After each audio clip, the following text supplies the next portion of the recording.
हार्दिक पटेल अब आधिकारिक तौर पर भाजपाई बन चुके हैं। कांग्रेस में रहते हुए भी पिछले कुछ दिनों से ऐसी ही बातें करने लगे थे, जो कि या तो बीजेपी का नेता करता है या फिर उस पार्टी का कट्टर समर्थक, जैसे कि राम मंदिर, धारा 370, राष्ट्रवाद, हिंदू हित वगैरह वगैरह।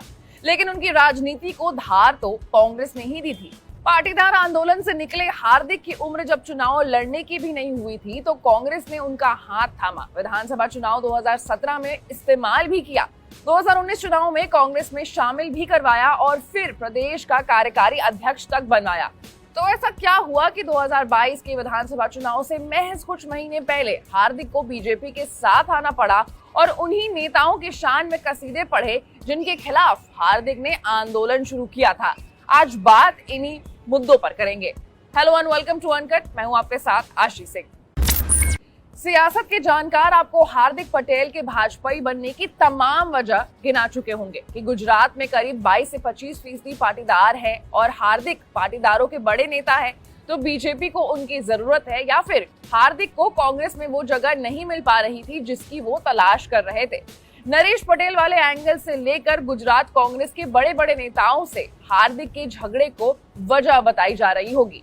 लेकिन क्या सच सिर्फ इतना ही है या फिर एक और सच है, और वो सच है हार्दिक पटेल का सच, जिसे पूरी दुनिया ने देखा है। और वो सच है मुकदमों की एक लंबी चौड़ी लिस्ट, जिसकी वजह से उनकी राजनीति प्रभावित हो रही थी और अब एक एक करके उन्हें उन मुकदमों से राहत मिलती जा रही है। हार्दिक पटेल ने 9 सितंबर 2015 में पटेल नवनिर्माण सेना का गठन किया, जिसका मकसद था कुर्मी, पाटीदार और गुर्जर समुदाय को ओबीसी में शामिल करना और उन्हें सरकारी नौकरी दिलाना था।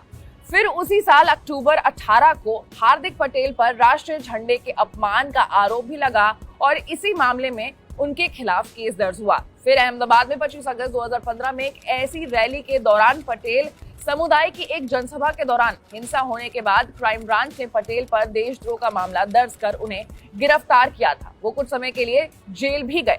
उसके बाद साल 2019 में हार्दिक पटेल कांग्रेस में शामिल हो गए और 2020 में गुजरात कांग्रेस के कार्यकारी अध्यक्ष बना दिए गए। कांग्रेस ने उन्हें हाल ही में उदयपुर में हुए चिंतन शिविर में शामिल होने का न्योता भी दिया था, लेकिन वो वहां गए नहीं। अब क्यों नहीं गए, थोड़ा उसको समझते हैं। हार्दिक पटेल पर अलग अलग कुल 24 मुकदमे दर्ज हैं। गुजरात सरकार ने बताया है कि पाटीदार आरक्षण आंदोलन के अहमदाबाद में कुल 10 मामले हार्दिक के खिलाफ दर्ज हुए थे। 21 मार्च 2022 तक इनमें से 8 केस वापस हो चुके थे और 2 वापस होने की प्रक्रिया में हैं। और ये बताने की जरूरत तो किसी को भी नहीं है कि गुजरात में सरकार बीजेपी की है, जिनसे मुकदमे वापस लिए गए हैं। अहमदाबाद में 25 अगस्त 2015 को रैली में पटेल समुदाय की एक जनसभा के दौरान हिंसा होने के बाद क्राइम ब्रांच ने पटेल पर राजद्रोह का मामला दर्ज कर उन्हें गिरफ्तार किया था। और राजद्रोह वाले मामले पर तो पूरे देश में रोक लग गई है, तो हार्दिक का भी केस वैसा का वैसा ही है। उसके बाद आचार संहिता का केस भी कोई इतना बड़ा नहीं होता है कि परेशानी हो।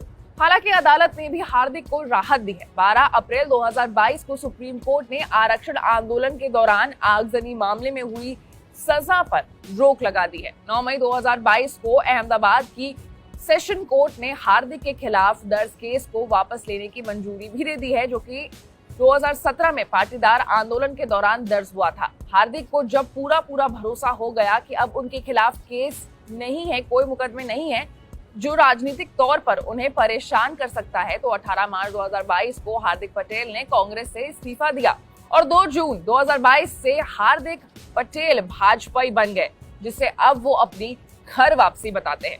अब उनकी घर वापसी गुजरात बीजेपी के नेताओं को कितनी रास आएगी और वो हार्दिक को कितना अपना बना पाएंगे, ये तो दिसंबर 2022 के चुनाव में पता चल ही जाएगा।